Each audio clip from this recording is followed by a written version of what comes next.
गुरु अमरदास जी कहते हैं कि सच शब्द सच पथ होई, बिन नावे मुकत न पावे कोई। बिन सतगुरु को नाव न पाए, प्रभ ऐसी बनत बनाई है। हम सच्चे नाम की कमाई करके ही सच्ची इज्जत या मालिक से मिलने का सम्मान प्राप्त कर सकेंगे।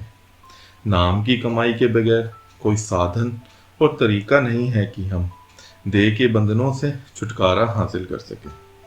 जब भी उस नाम की समझ आती है, नाम की कमाई में मन लगता है, गुरुमुखों की, साधु संतों, महात्माओं की दया मेर के जरिए लगता है। इसलिए गुरु अमरदास साहिब जी कहते हैं कि संतहु गुरुमुख पूरा पाए, नामों पूज कराई। भाई, तुझे कोई मालिक का भक्त और प्यारा मिल जाए, वह शब्द और नाम की कमाई करने का तरीका और साधन समझा दे, तभी तू मालिक की भक्ति या पूजा कर सकता है। यही हजरत ईसा ने कहा था, स्पिरिट या शब्द की पूजा ही प्रभु की पूजा है। दूसरी कोई पूजा प्रभु को प्रसन्न नहीं कर सकती। उसे स्पिरिट कह लें, शब्द कह लें, नाम कह लें, एक ही चीज है। यही एक मालिक की भक्ति करने का तरीका है। दूसरा कोई तरीका आपको असल से नहीं मिलाएगा। कबीर साहिब जी कहते हैं, जब ही नाम हृदय धर्यो, भयो पाप का नाश। जैसे चिंगी आग की पड़ी पुरानी घास। कितना ही खुश्क घास का ढेर लाकर क्यों ना इकट्ठा कर लें, आग की एक चिंगारी सारी घास को जलाकर राख कर देती है। हमारे साकत पुरुषों के कितने ही बुरे पाप और कर्म क्यों ना हो, वह शब्द और नाम की कमाई सब कर्मों का सिलसिला खत्म कर देती है। इसलिए हर एक महात्मा अपने अंदर केवल नाम या शब्द की कमाई करने का शौक पैदा करता है, हमें शब्द या नाम की कमाई करने का तरीका बताता है। गुरु साहिब ने वाणी में तो यहाँ तक लिखा है, बिन नावे होर पुज न होवी, भरमी भूली लोकाई। कि भाई, इस चीज को अच्छी तरह मन में बिठा लें कि नाम की कमाई के बिना कोई मुक्ति हासिल करने का तरीका नहीं है। यूं ही दुनिया के जीव व्यर्थ के भ्रमों में फंसे हुए हैं। लोग कौन कौन से भ्रमों में फंसे हुए हैं। कोई सरोवरों में स्नान करना मुक्ति समझे बैठा है, कोई तीर्थों में घूमना मुक्ति समझे बैठा है, कोई ग्रंथों पोथियों को पढ़ाना मुक्ति समझे बैठा है, कोई बेटे बेटियों को त्याग कर जंगलों पहाड़ों में छिपना ही मुक्ति समझे बैठा है, कोई जटा रखे हुए है, कोई कान पड़वाए फिरता है, कोई शरीर पर बभूत लगा रहा है। लेकिन जो कुछ मिलना है वह शब्द और नाम की कमाई से मिलना है। गुरु अमरदास साहिब जी कहते हैं, नाम रते परम हंस बैरागी, निज घर ताड़ी लाई है। जब तुम नाम के रंग में रंगे जाओगे, लीन हो जाओगे, तो घर बैठे ही परमहंस बैरागी बन जाओगे। हम परमहंस बैरागी कब बनते हैं? जब मन और माया के दायरे से पार चले जाते हैं, जब रूह और मन की गांठ खुल जाती है, जब अपने आप को पहचानने के काबिल बन जाते हैं, वापस जाकर परमात्मा को पहचानने के काबिल बन जाते हैं।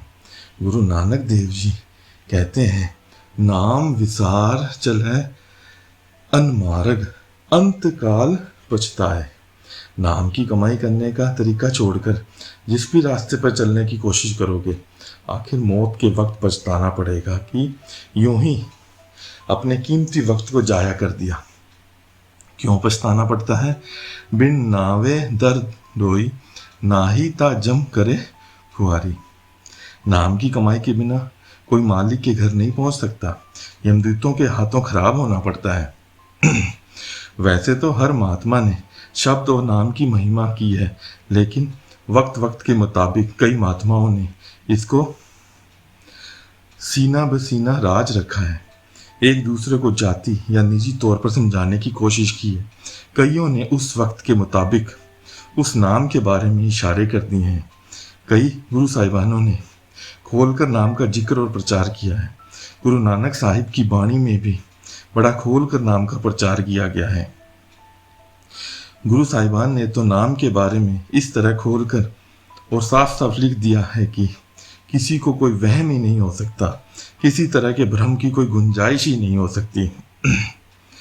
आप जी फरमाते हैं कि शब्द या नाम दो प्रकार का है, एक वर्णात्मक शब्द और दूसरा धुनात्मक शब्द। वर्णात्मक नाम वे हैं जो हमने अपने अपने प्यार में आकर परमात्मा के रखे हुए हैं। अल्लाह, राम, वाहिगुरु, राधा स्वामी।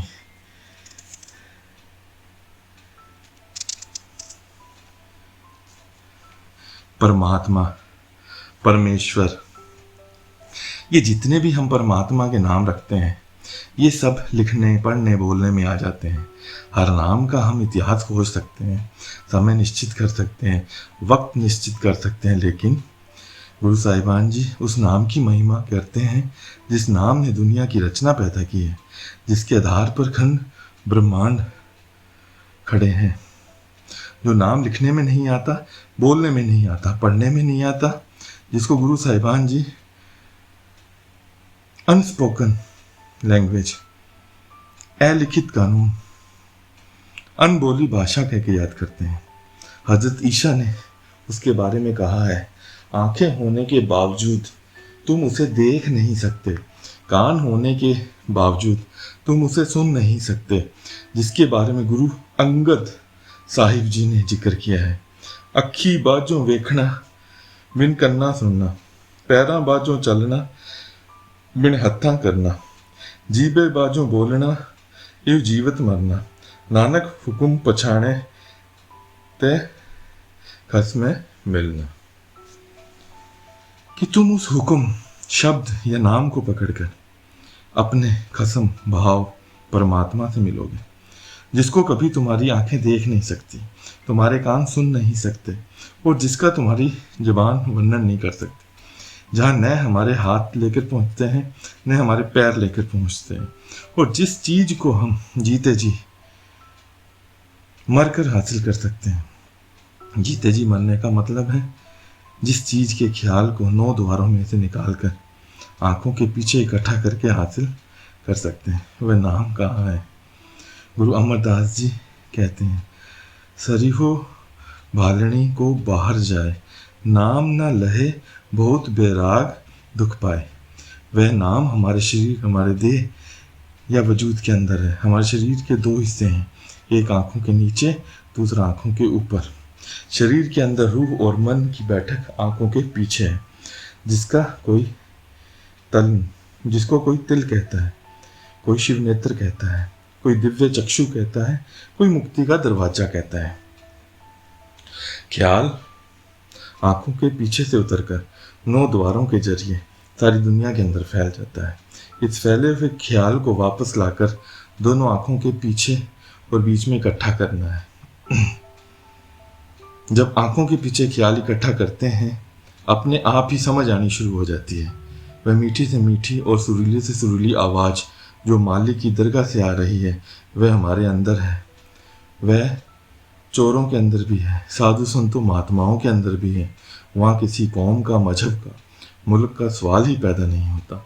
कोई हिंदू होकर अंदर जाए, सिख ईसाई होकर अंदर जाए, जो भी खुशकिस्मत भाग्यशाली आंखों के पीछे ख्याल को इकट्ठा करता है, वह अपने अंदर शब्द की आवाज़ को भी सुनना शुरू कर देता है, शब्द के प्रकाश को भी देखना शुरू कर देता है। हमें उस आवाज़ को सुनकर अंदर घर का रुख कायम करना है, उस प्रकाश को देखकर अंदर रूहानी सफ़र तय करना है और मंजिल दर मंजिल अपने घर पहुंच जाना है। गुरु अमरदास साहिब जी कहते हैं, 9 दर ठाके धावत रहाए, 10वें निज घर वासा पाए। औथे अनहद शब्द वजह दिन रात, गुरुमत शब्द सुआवनिया। हम 9 दरवाज़ों में से ख्याल निकालकर आंखों के पीछे इकट्ठा करेंगे, हम अपने घर के दरवाजे पर पहुंच जाएंगे। उस घर के दरवाजे की क्या निशानी है? वहाँ दिन को भी रात को भी अनहद शब्द धुनकारें दे रहा है। हमें उस शब्द को पकड़ना है जो हर एक के अंदर है। जब तक अपना ख्याल यहाँ 9 दरवाजों के जरिए बाहर की तरफ फैला हुआ है, आप द्वैत में फैले हुए हैं। जब आप ख्याल को समेटकर आंखों के पीछे लाएंगे तब आप एकता के अंदर आ जाएंगे। वहां आपको एक ज्योति जलती नजर आएगी। आपको उस ज्योति को, उस प्रकाश को देखना है। उसके बारे में गुरु साहिबान जी कहते हैं, अंतर ज्योत निरंतर बाणी, साचे साहिब शिव लिव लाई। कि तुम्हारी सबकी आंखों के पीछे ज्योति जलती है, उसके अंदर से मीठी और सुरीली आवाज पैदा हो रही है। उस ज्योति को पकड़ो, उस ज्योति के दर्शन करो, उस वाणी को सुनो, ताकि तुम्हारा रचना में से मोह निकल जाए, मालिक से मोह और प्यार हो जाए।